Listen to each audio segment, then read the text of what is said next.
Стала известна следующая цель Трампа. В Вашингтоне обсуждают сценарий смены режима сразу в нескольких странах. Есть ли в списке Путин? Обстрел пассажирского поезда, вагоны с мирными людьми под ударом дронов. Все детали расскажем. Потери армии растут. 3 истребителя сбиты дружеским огнем. Как такое могло случиться? Досмотрите. Американская ракета ударила по россиянам. Взрыв рядом с офисом пропагандистов в столице. Объявлена срочная эвакуация. Об этих и других самых главных событиях утро вторника, 3 марта. Из потока событий выбираем самые важные. В эфире «Нехта». Я Алексей Бурлаков. Спасибо, что остаетесь с нами.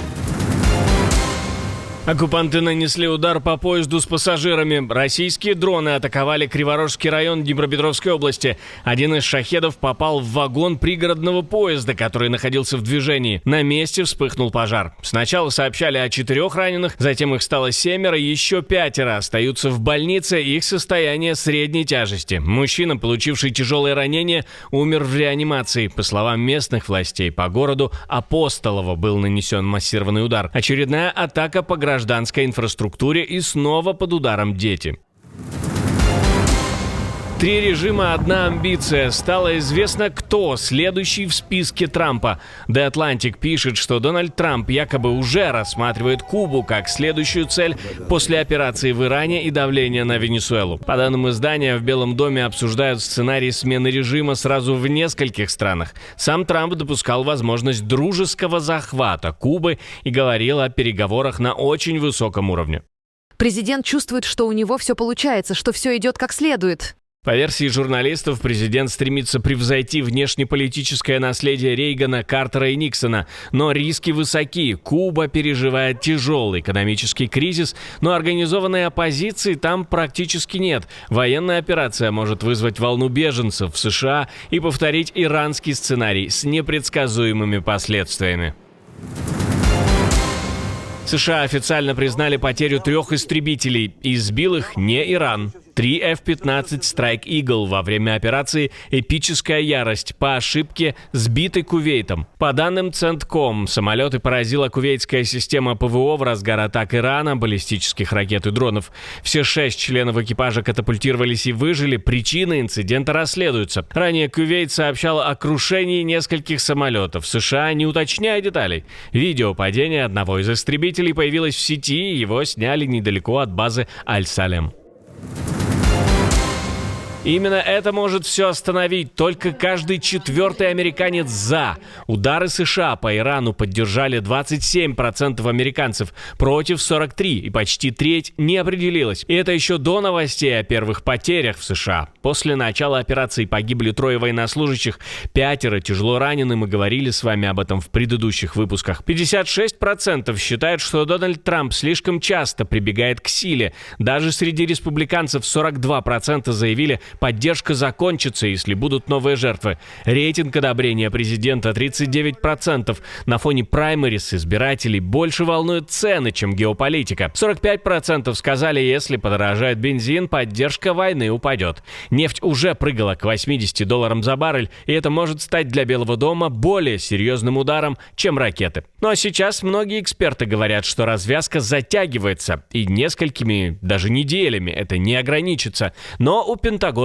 другое видение. Это не так называемая война за смену режима, но режим все же изменился, и миру от этого стало лучше. Миссия четко сфокусирована: уничтожить иранские наступательные ракеты, уничтожить производство иранских ракет, уничтожить их военно-морские силы и другую инфраструктуру безопасности. И у них никогда не будет ядерного оружия. Это не Ирак, и это не бесконечная война. Я был там и в том, и в другом случае. Иран бьет уже не точечно, а по всему региону. 3 дрона «Камикадзе» атаковали базу НАТО «Виктория» в Ираке, рядом с аэропортом Эрбиль. Корпус стражи Исламской революции утверждает, что повреждены американский самолет «Палм-Джет» и взлетно-посадочная полоса. Параллельно иранские беспилотники нанесли несколько ударов по британской базе Акротыри на Кипре. Это первый удар Ирана по территории страны ЕС. Ущерб назван незначительным, но Кипр ввел режим повышенной готовности. Мы тоже говорили говорили с вами об этом в предыдущих выпусках. Тегеран заявляет о 27 атакованных американских базах и ударах по израильским военным объектам. Все это ответ на операцию США и Израиля, начатую 28 февраля, в результате которой, я напомню, погиб аятолла Али Хаменеи и десятки высокопоставленных чиновников. КСИР говорит о самой мощной операции в своей истории, а Трамп, в свою очередь, заявляет, что все это только начало. По россиянам ударила американская ракета. Пропагандисты тоже попадают под обстрел. Взрыв рядом с офисом Russia Today в Тегеране. И российские медиа сообщают, здание пропагандистского канала оказалось в зоне этого удара. По их данным, сотрудники живы, проводится эвакуация, и, судя по кадрам, соседний дом почти полностью разрушен. Также сообщается о 2 ударах по площади Фирдоуси. Там находится российское посольство. В МИД РФ заявили, что дипмиссия, расположенная примерно в 600 метрах, не пострадала. Боевые действия все ближе к дипломатическим кварталам, и линия фронта в Тегеране становится все менее условной. Но мир быстро теперь не наступит. Маховик запущенный, регион вот-вот сорвется в пропасть войны. Хизбалла впервые с ноября 2024-го ударила по Израилю ракетами. Ливанская группировка заявила, это месть за кровь Али Хаменеи. Целью, по их словам, был объект противоракетной обороны к югу от Хайфы. Армия обороны Израиля сообщила, что 1 ракету перехватили, и еще несколько упали на открытой местности. В Хизбалле называют обстрел предупреждением и требуют вывода израильских войск с 5 приграничных постов в Ливане. Но вместо этого Цахаль объявили о начале активной военной кампании против Хизбаллы на территории Ливана. Начальник штаба генерал-лейтенант Эяль Замир заявил, армия больше не ограничивается обороной после ночных ракетных ударов и атак дронов со стороны группировки. По его словам, операция может длиться несколько дней и потребует полной боевой готовности. Уже нанесены несколько волн авиаударов по объектам Хизбаллы в Бейруте на юге Ливана. Но тут сопротивление проявило себя и в самом Ливане. Ливан идет на разрыв с Хизбаллой. Правительство страны запретило любые военные действия группировки после ее удара по Израилю, якобы в отместку за гибель аятоллы Али Хаменеи. Государство подтверждает, что решение о войне и мире находится исключительно в его руках, что требует немедленного запрета всей военной и силовой деятельности Хизбаллы, как находящейся вне закона, и обязывает ее передать свое оружие ливанскому государству. Напомним, в январе Цахаль наносили удары по югу и востоку Ливана, включая Сидон и долину Бекаа. Теперь пауза, длившаяся больше года, официально закончилась.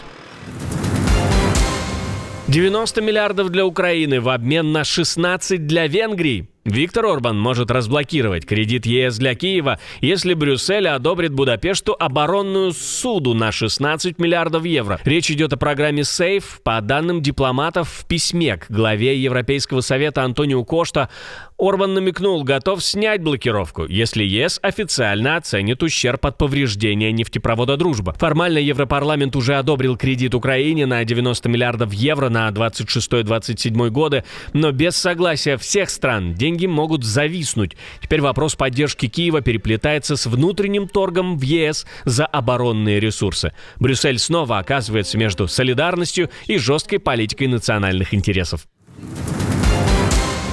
Но это еще не все претензии от Венгрии. Теперь раздувается дипломатический скандал. Будапешт вызывает посла Украины. Глава МИД Венгрии заявил о насильственной охоте на венгров при мобилизации и назвал войну безнадежной и бессмысленной. По его словам, одного мужчину из Берегова с венгерским гражданством якобы забрали, несмотря на освобождение от призыва. Другой, как утверждает он, исчез. В Украине идет совершенно безнадежная и бессмысленная война. В эту совершенно безнадежную и бессмысленную войну Брюссель вливает деньги без счета и хотят отобрать у европейских людей еще больше денег, чтобы еще дольше продолжать эту бессмысленную и безнадежную войну, которая день за днем приносит новые смерти, новые страдания и новую охоту на людей, чтобы поддерживать войну. Сиярто также обвинил Брюссель в том, что ЕС продолжает финансировать войну. Ранее Виктор Орбан делал резкое заявление о НАТО и ЕС, а также называл Украину врагом Венгрии. Никогда не было, и вот снова у российского Минобороны украли 500 миллиарда. По данным «Коммерсанта», похитили более 500 миллионов рублей при строительстве канала Дон-Донбасс. Следствие считает, что из всего 533 миллионов рублей, выделенных на закупку оборудования, значительная часть была выведена через цепочку подрядчиков. Оборудование из Китая обошлось примерно в 117 миллионов, остальное – завышенные сметы и экономия на металле. Этот водовод строили после того, как Украина перекрыла подачу воды в регион. Проект курировал бывший замминистра обороны Тимур Иванов, ранее осужденный на 13 лет по другому делу о растрате. В 2025-м местные власти признавали, система обеспечивает только треть потребностей. Теперь следствие утверждает, что в трубопроводе нашли серьезные дефекты. Ущерб оценен в полную сумму контракта, обвиняемые вину не признают и заявляют, что все исправлено. Но вопрос остается прежним. Куда же ушли деньги? VPN есть, но интернета нет. В России начали по-новому глушить обход блокировок. Если раньше Роскомнадзор блокировал конкретные IP-адреса, то теперь, как утверждается, в ход пошел анализ самого трафика. Алгоритмы распознают VPN-протоколы и не отключают сервер полностью, а просто режут скорость. Формально соединение установлено, по факту ничего не грузится. Прямые подключения к зарубежным IP по этим данным тоже быстро вычисляют и блокируют. Фильтрация уже идет по всей стране. В начале марта 26-го большинство VPN уже прекратили работу из-за блокировки целых узлов. Пострадали даже корпоративные сервисы. Ну а мы, я напомню, как раз разработали решение. Свой собственный, безопасный и стабильный сервис. Вас никто не предупредит, когда начнут отключать. Не напишут «сейчас пропадет связь». Вы просто проснетесь утром, а YouTube не открывается. Телеграм висит, новости молчат, и вы даже не поймете сразу, когда и что произошло. Есть люди, которых можно выключить одной кнопкой, перекрыть доступ и все, они пропали. Но есть и другие, те, кто не живет по навязанным правилам, кто хочет видеть больше, понимать глубже и не ждать, пока ему что-то разрешат.